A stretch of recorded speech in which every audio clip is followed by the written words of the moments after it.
BBG Amaravati ventures లో Mahashivratri bumper offer 15 రోజుల్లో full payment చేస్తే plot registration free. For more details contact 04069032244. Welcome to Suman TV.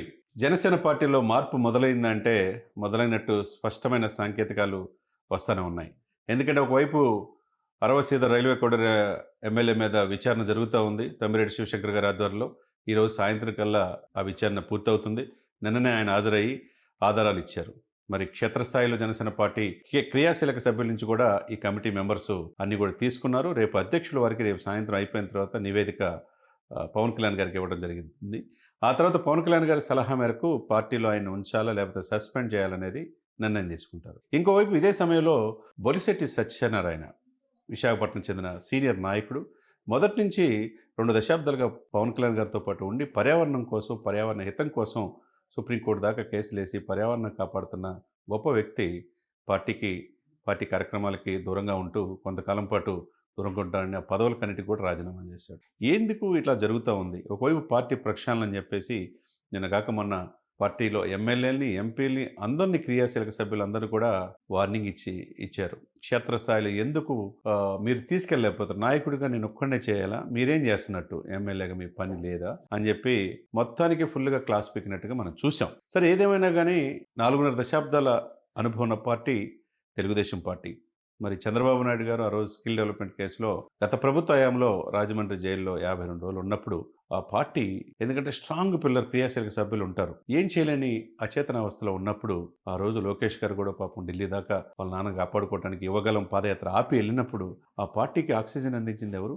Pawan Kalyan గారు. మరి 4.5 దశాబ్దాల అనుభవం ఉన్న పార్టీనే పైకి లేపి నేనున్నానని భరోసా ఇచ్చే రోజు అధికారంలో తీసుకొచ్చి ఆ నాయకుడిని ముఖ్యమంత్రి సీట్లో కూర్చోబెట్టింది పవన్ కళ్యాణ్ గారు. నేను ఎప్పుడు చెప్తా ఉంటా, పవన్ కళ్యాణ్ గారు రాజకీయాల మీద పూర్తి అవగాహన తెచ్చుకున్నాడు, పరిణితి చెందిన రాజకీయ నాయకుడిగా అవతరించాడని. మరి అదే సమయంలో పార్టీ అధినేత లోపల ఉన్నప్పుడు ఎవరు మాట్లాడిన పరిస్థితుల్లో పార్టీనే కాపాడి ఆ పార్టీని మళ్ళా అధికారంలో తీసుకొచ్చి ముఖ్యమంత్రి చేసిన వ్యక్తికి ఆయన నిర్మించిన పార్టీని ఎందుకు పూర్తి ప్రక్షాళన చేయలేకపోతున్నారని అందరి మనసులో ఉన్నమాట. మరి ఇప్పుడైనా ప్రక్షాళన చేయాలని అందరూ కోరుకుంటున్నారు, మేధావులు విఘ్నులు కోరుకుంటున్నారు.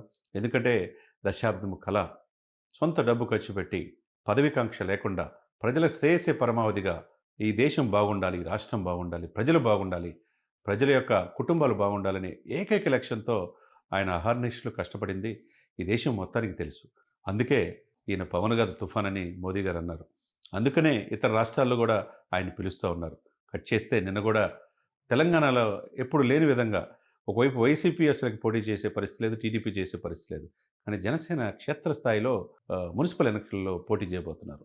అందరూ కూడా అభ్యర్థులు కూడా ఔత్సాహికులంతా అభ్యర్థుల్ని సేకరిస్తూ ఉన్నారు.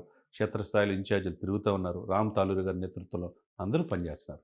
ఇదే సమయంలో ఉన్నట్టుండి బీజేపీ నుంచి కేంద్ర బొగ్గు గనుల శాఖ మంత్రి కిషన్ రెడ్డి గారు కావచ్చు, పార్టీ అధ్యక్షుడు రామచంద్రరావు గారు కావచ్చు, ఇద్దరు వెళ్ళి అంటే మోదీ గారి యొక్క అమిత్ షా గారికి సూచనల మేరకు మాకు మద్దతుగా ప్రచారం చేయండి అని జనసేన అధినేతని ఆంధ్రప్రదేశ్ ముఖ్యమంత్రి గారిని కోరారు. వెనువెంటనే, ఎందుకంటే మోదీ గారు ఏది చెప్పినా ఆయన కాదనడు, ఎన్డీఏలో మిత్రపక్షం కాబట్టి ఆ రాష్ట్రం ఈ రాష్ట్రం తేడా లేకుండా జనసేన అభ్యర్థులు పోటీ చేసినప్పుడు మ్యూచువల్గా బీజేపీ జనసేన కలిసి ప్రచారం చేయాలి. అదే సమయంలో బీజేపీ అభ్యర్థి నిలబడినప్పుడు బీజేపీ అభ్యర్థి గెలుపు కోసం పవన్ కళ్యాణ్ గారు ప్రచారం చేస్తున్నారు, క్యాడర్ కూడా ప్రచారం చేస్తానని నేను మాట ఇచ్చినట్టుగా ఎక్స్లో రామచంద్రరావు గారు తెలియజేయడం జరిగింది. ఏదేమైనా ఇది ఇరు రాష్ట్రాలకి జనసేన కావాలనేది బీజేపీ కోరుకుంటుంది. అంతా బాగుంది. దేశ స్థాయిలో కూడా ఢిల్లీ నుంచి గల్లీ దాకా పవన్ కళ్యాణ్ గారి పేరు నెక్స్ట్ లెవెల్గా ఉంది. మోస్ట్ పవర్ఫుల్ పొలిటీషియన్గా ఉన్నాడు. అన్నీ ఒక ఎత్తు అయితే ఈ రోజున ఈ పరిణామాలకు కారణం ఏంటి? ఎవరైతే పార్టీలో కీలకమైన పొజిషన్లు, పీఏసీ పొజిషన్ కావచ్చు, పాలిట్ బ్యూరో సభ్యులు కావచ్చు, ప్రధాన కార్యదర్శులు కావచ్చు, క్రియాశీలకమైన పదవులు అనిపిస్తున్న వాళ్ళందరూ కూడా క్షేత్రస్థాయిలో జరుగుతున్న ఈ పార్టీకి నష్టాన్ని అధినేతకి ఎందుకు తీసుకురాలేకపోతున్నారు? ఎందుకు చూసి చూడనట్టుంటున్నారు? ఎందుకు ప్రజాక్షేత్రంలో టీడీపీనే 4 దశాబ్దాల అనుభవం పార్టీనే తట్టి లేపి ఆక్సిజన్ అందించి అధికారులు తీసుకొచ్చిన పవన్ కళ్యాణ్ గారికి మరి ఈ పార్టీని రక్షించుకోలేడా అని చాలామంది అంటున్నారు. మరి అదే సమయంలో ఈయన నమ్మిన వాళ్ళ క్యాడర్ కూడా ఆయనకి సహకరించాలి కదా, మరి పార్టీని ముందుకు తీసుకెళ్ళాలి కదా. టీడీపీతో మనం చంద్రబాబు నాయుడు గారు కూడా సాక్షాత్ అన్నారు, టీడీపీతో కాదు, టీడీపీ వెనక కాదు, టీడీపీ జనసేన కలిసి వెళ్దామన్నారు. కలిసి వెళ్దాం అనుకున్నప్పుడు ఒకరికొకరు ఇచ్చిపుచ్చుకోవాలి.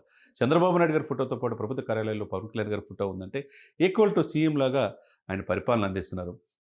15 సంవత్సరాలు మనం కలిసే ఉందాం అంటున్నారు. మరి అటువంటి సమయంలో అంతా బాగానే ఉంది. ఇక్కడ చేయాల్సిందేంది? పాలన మీద పూర్తి పట్టు సాధించిన పవన్ కళ్యాణ్ గారు పక్క రాష్ట్రాల మీద పూర్తిగా పట్టు సాధించిన పవన్ కళ్యాణ్ గారు, ఎన్డీఏలో క్రియాశీలకమైన బాధ్యతలో ఉండి దేనికైనా ట్రబుల్ షూటర్గా అవతరించిన పవన్ కళ్యాణ్ గారు, ఈరోజు మోస్ట్ పవర్ఫుల్ వ్యక్తిగా దక్షిణ భారతదేశంలో ఎమర్చిన పవన్ కళ్యాణ్ గారు తన పార్టీని, తన ఇల్లుని చక్కపెట్టుకోవాల్సిన అవసరం ఉంది. బొలిశెట్టి సత్యనారాయణ గారు ఓకే, పర్యావరణం కోసం పోరాడుతున్నారు, ప్రభుత్వ వ్యతిరేకంగా మాట్లాడవలసి వస్తుందని చెప్పేసి పదవులు తాత్కాలికంగా రిజైన్ చేశాడు. లేకపోతే ఆయన ఈ లెటర్ రిలీజ్ చేసే ముందు ఉత్తరాంధ్రలో, ముఖ్యంగా విశాఖపట్నంలో ఏదైతే ధామాషా ప్రకారం జనసేనకు రావాల్సిన కోటా పదవులు రావట్లేదని చెప్పి బహిరంగాని మీడియాలో చెప్పారు. మరి దానికి సమాధానం చెప్పేది ఎవరు? మరి బొలిశెట్టి సత్యనారాయణ గారు ఎప్పుడు ఏ రోజు పదవులు తీసుకోలేదే. పార్టీ ప్రధాన కార్యదర్శిగా ఉన్నాడు. చాలా కీలకంగా పవన్ గారితో పాటు 2 దశాబ్దాలు పయనించాడు. క్రియాశీలకమైన ఢిల్లీ నుంచి గల్లీ దాకా ఆయన కూడా రిలేషన్స్ ఉన్నాయి. గోపాల్ గౌడ్ గారి కాడి నుంచి పర్యావరణవేత్తలు పవన్ కళ్యాణ్ గారికి అటాచ్ చేసిన వ్యక్తి. మరి ఆయన వ్యక్తి వెళ్తా కొన్ని చెప్పిన ఇప్పుడు కూడా ప్రశ్నార్థంగా మారిపోయింది. ఎందుకు టీడీపీకి అన్ని పదవులు? టీడీపీలో నుంచి జనసేనకు వచ్చిన వాళ్ళకి పదవులు ఇస్తున్నారు తప్పితే జనసేన కేడర్లు కష్టపడిన వాళ్ళకి పదవులు రావట్లేదు. ముఖ్యంగా ఉత్తరాంధ్ర, శ్రీకాకుళం, విజయనగరం, విశాఖపట్నంలో చాలా కేడర్ ఇబ్బంది పడుతున్నారు. ఒకసారి అధినేత ఇది గనక జరిగితే ఇలానే ఉంటే భవిష్యత్తులో ఇబ్బందికరమైన పరిస్థితులని సూటిగా శుతిమెత్తంగా బొలిశెట్టి సత్య గారు చెప్పారు. అది కూడా ఆత్మపరిశీలన చేసుకోవాలి. కీలకంగా పార్టీ ఎదుగుతున్న సమయంలో పార్టీకి పదవులు కూడా ఇవ్వాల్సిన అవసరం ఉంది. చూసి చూడనట్టుగా వదిలేస్తే పార్టీ ఏ విధంగా ముందుకెళ్తుందనేది కూడా అధినేత ఆలోచించుకోవాలి. ఏదేమైనా కానీ ప్రక్షాళన జరగాలి. నేను ఇందాక చెప్పినట్టు దశాబ్దాలు కనుక అనుభవం ఉన్న 4.5 దశాబ్దాల అనుభవం ఉండి మోస్ట్ సీనియర్ పొలిటీషియన్ ఉన్న చంద్రబాబు నాయుడు గారి కష్టాలు వచ్చినప్పుడు ఆ పార్టీని కష్టాల నుంచి బయటికి తీసుకొచ్చారు. బీజేపీలో ఒప్పించి కూటమి కట్టాడు. కూటమి విజయం సాధించడం 100% స్ట్రైక్ రేట్ సాధించారు.